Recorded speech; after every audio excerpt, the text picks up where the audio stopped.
अब पार्ट 3 में अगली प्रश्नावली शुरू करने से पहले हम देखेंगे अवयव पर संक्रियाएं, ऑपरेशंस ऑन मैट्रिक्स। सबसे पहला है अवयवों का योग। तो अवयवों का योग जो हमें हमारी किताब में परिभाषित है वो कुछ इस तरीके से है कि ए हमारे पास अगर कोई अवयव इस तरीके से है A1 B1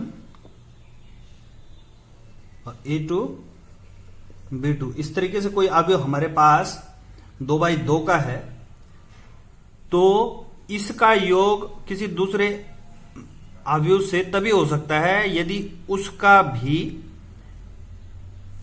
उसकी कोटि भी 2/2 ही हो। C1 D1 C2 D2, इस तरीके से अगर दूसरा हमारे पास अवयव है तो इन दोनों का योग तभी हमारे पास परिभाषित है जब इन दोनों की कोटि समान हो। अगर इन दोनों की कोटि समान ना हो तो यह परिभाषित नहीं है। अब देख लेते हैं अवयवों का योग किस तरीके से हम करेंगे। तो अवयवों का योग इस तरीके से है कि इन दोनों अवयवों में इनके संगत अवयव सीधे जोड़ दिए जाएंगे। जैसे A1 के संगत कौन है? C1, तो इसका योग क्या हो जाएगा? A1 plus C1। इसी तरीके से B1 के संगत क्या हो जाएगा? B1 plus D1। A2 के संगत क्या हो जाएगा? A2 plus C2। और B2 के संगत क्या हो जाएगा? B2 plus D2। और यही हमारा A और B का योग आ जाता है। आप देखेंगे इसकी भी कोटि क्या है? 2/2 है। तो यह था अवयवों का योग। अगली संक्रिया है अवयवों का अदिश्य गुणन। माना किसी अवयव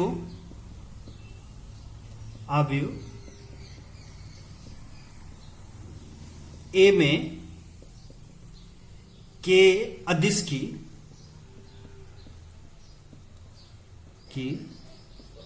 गुणा होनी है।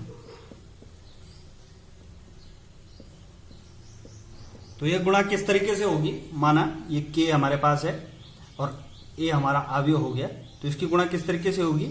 और ए हम मान लेते हैं कुछ इस तरीके से 3/3 का हमारे पास एक अवयव है जिसमें अवयव इस तरीके से हैं A1 A2 A3 B1 B2 B3 C1 C2 C3। तो किसी अवयव में किसी अदिश के गुणन होने पर उस अदिश का उस अवयव के प्रत्येक अवयव से सीधा गुणा हो जाता है। जैसे इस के की अगर इस अवयव ए में गुणा होगी तो कुछ इस तरीके से हो जाएगा। ये हो जाएगा KA1 KA2 KA3 KB1 KB2 KB3 KC1 KC2 KC3। तो इस तरीके से अवयवों का अदिश से गुणन होता है। अब अगला है अवयवों का ऋण अवयव। यदि कोई अवयव हमारे पास A है तो A के ऋण अवयव को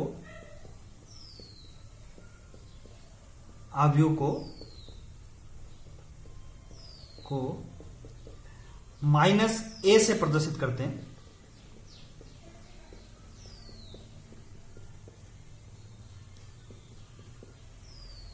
और इसकी व्याख्या इस तरीके से करते हैं कि -A को हम ऋण 1 अदिश और A अवयव की गुणनफल के रूप में इसको इस तरीके से समझते हैं। यानी कि अगर हमें किसी अवयव का ऋण अवयव निकालना हो तो उस अवयव में हम -1 अदिश की गुणा कर देंगे जिससे -1 का उस अवयव के प्रत्येक अवयव से गुणा हो जाएगा। इस तरीके से ये अवयव का ऋण अवयव हम समझ लेते हैं।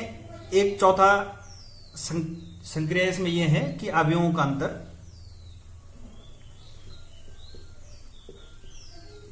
अंतर तो अवयवों का अंतर कुछ इस तरीके से कि माना ए और बी हमारे पास कोई दो अवयव हैं और ए और बी का हमने अंतर ज्ञात करना है, तो ये कुछ इस तरीके से होगा हमारे पास। हम इसको इन ए अवयव और बी अवयव के ऋण अवयव यानी कि माइनस बी अवयव के योगफल के रूप में परिभाषित करेंगे और उसी तरीके से उसको हल करने की भी कोशिश करेंगे। ये कुछ मुख्य चीजें थी जो अवयव की संक्रियाओं पे थी। और भी अवयवों के कुछ योग के भी गुणधर्म होते हैं, जैसे ये क्रम विनिमय नियम का पालन करता है यानी कि कम्यूटेटिव लॉ का ये पालन करता है। साचर्य नियम यानी कि एसोसिएटिव लॉ का भी ये पालन करता है। और इसमें तत्समक यानी कि आइडेंटिटी लॉ भी इसकी होती एग्जिस्ट करती है। और यह एडिटिव इनवर्स का भी पालन करता है यानी कि योग के प्रतिलोम का भी इसमें अस्तित्व होता है। वो जैसे जैसे हमें आवश्यकता होती रहेगी वैसे हम इसका उपयोग करेंगे। अब अवयवों पर अगली संक्रियाएं हैं अवयवों का गुणन। और इस पाठ के लिहाज से यह बहुत ही महत्वपूर्ण संक्रिया है, बहुत ही महत्वपूर्ण ऑपरेशन है कि माना हमारे पास दो अवयव इस तरीके से हैं, ए जिसकी कोटि mn है और दूसरा अवयव हमारे पास b कुछ इस तरीके से है जिसकी कोटि i इंटू j है। तो अवयवों का गुणन केवल तभी परिभाषित है यदि पहले अवयव का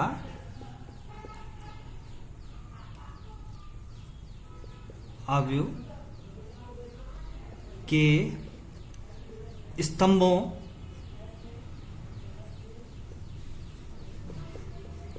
की संख्या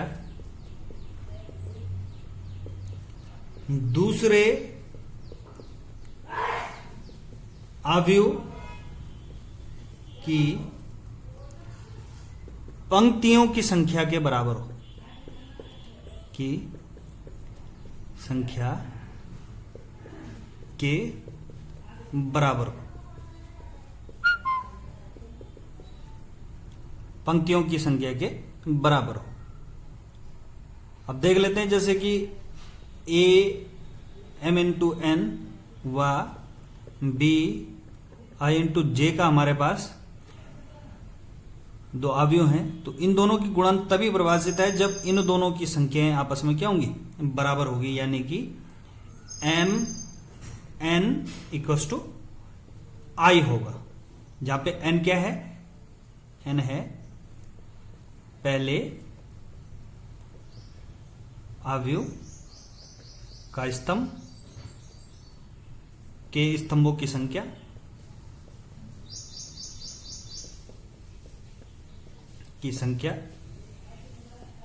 और i है दूसरे अवयव की पंक्तियों की संख्या।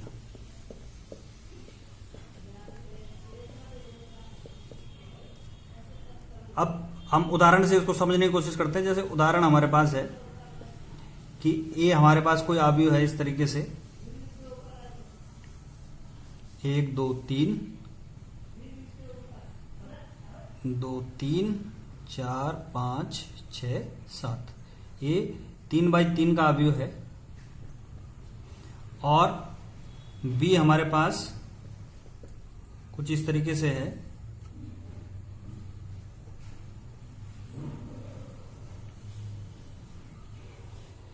1 2 3 4 6 7, ये हमारे पास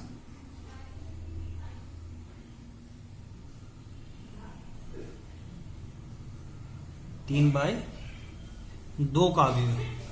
तो जैसे कि स्पष्ट दिख रहा है कि इसमें पहले अवयव के स्तंभों की संख्या और दूसरे अवयव की पंक्तियों की संख्या आपस में क्या है, बराबर है, इसलिए इनका गुणन हो सकता है। एक उदाहरण और ले लेते हैं। जैसे कि ए हमारे पास कुछ इस तरीके से हो, या इसी को पलट लेते हैं कि बी हमारे पास हो 1 2 3 4 6 7, ये अवयव हमारे पास है 3 गुणा 2 का, और ए हमारे पास है 1 2 3 2 4 5 और 3 6 7। इस अवयव की कोटि है 3 गुणा 1 3। तो आप देख रहे हैं कि पहले पंक्ति के जो स्तंभों की संख्या है वो है 2, और दूसरे अवयव के पंक्तियों की संख्या है 3। तो ये दोनों जब आपस में बराबर नहीं है तो इन दोनों अवयवों का गुणनफल हमें परिभाषित नहीं है। यानी कि हम ए बी तो निकाल सकते हैं पर लेकिन हम बी ए नहीं निकाल सकते, बी ए हमें नहीं प्राप्त हो सकता। अब हम आगे देखते हैं इनका, अब हम देखते हैं कि इन अवयवों का गुणन हम किस तरीके से करते हैं। मान लीजिए कि ए हमारे पास कोई अवयव है कुछ इस तरीके से A B C D E F G H I, और बी हमारे पास कोई अवयव है J K L M N O P Q R. तो हमने क्या करना है, हमारे पास ए बी यानी कि ए और बी का गुणन कुछ इस तरीके से होगा कि हम पहली पंक्ति का पहले स्तंभ से क्रमशः गुणा करते हुए चलेंगे और उनका योग ज्ञात करेंगे। वो योग जो आएगा वो हमारा पहला अवयव हो जाएगा। जैसे इस तरीके से, जैसे पहला अवयव का, इस पंक्ति का जो पहला अवयव है वो क्या है ए, और इस बी के पहले स्तंभ का अवयव क्या है जे। तो ए की गुणा किस में होगी जे में, तो ये हो जाएगा ए जे, ए इंटू जे ए जे।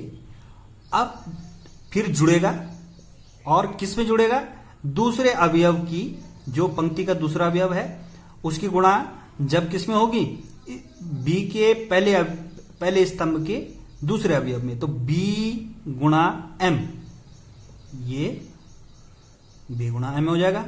अब इसमें, इस पंक्ति में तीसरा अवयव क्या है सी, सी की गुणा किससे होगी इस स्तंभ के अंतिम अवयव से, उसको भी जोड़ देंगे, प्लस ये हो जाएगा सी पी। तो ये हमारा पहला अवयव आ जाएगा। ये चरों में लिखने में थोड़ा सा बड़ा लिख रहा है, पर लेकिन जब हम संख्याओं में इसको करेंगे तो बहुत ही आसानी से ये हासिल हो जाते हैं, बहुत ही आसानी से इसको आप कर सकते हैं। इसी तरीके से अब हम दूसरा अवयव ज्ञात करने के लिए क्या करेंगे, इस पहली पंक्ति का दूसरे स्तंभ में गुणा करेंगे। देखिए आप, तो पहले ए का गुणा के में, ये हो जाएगा ए के, फिर बी का गुणा एन में बी एन, प्लस अब सी का गुणा क्यू में, तो ये हो जाएगा सी क्यू। इसी तरीके से तीसरा अवयव ज्ञात करने के लिए पहली पंक्ति का तीसरे में गुणा होगा, तीसरे स्तंभ में, तो ये हो जाएगा तीसरे ये वाले स्तंभ में, तो ये हो जाएगा A L plus B O plus C R. इस तरीके से ये हमारे गुणन का पहली पंक्ति के तीनों अवयव हमने प्राप्त कर लिए। इसी तरीके से जब जो है दूसरी पंक्ति के लिए हम करेंगे, तो दूसरी पंक्ति का प्रत्येक स्तंभ में गुणा होगा अगले अवयव का। ए की दूसरी पंक्ति का बी के प्रत्येक अवयव में अलग अलग गुणा करेंगे। तो हमें इस दूसरी पंक्ति का, अगर हमें पहला अवयव ज्ञात करना है तो ए की दूसरी पंक्ति का बी के पहले स्तंभ से गुणा करेंगे, ठीक इसी तरीके से जैसे पहले किया।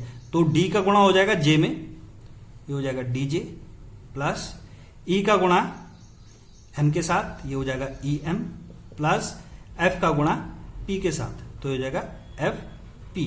इसी तरीके से फिर डी एफ का गुणा दूसरे स्तंभ में, ये हो जाएगा D K plus E N plus F Q. और फिर तीसरा अवयव ज्ञात करने के लिए इस दूसरी पंक्ति का बी के तीसरे स्तंभ से गुणा करेंगे, इसी तरीके से DL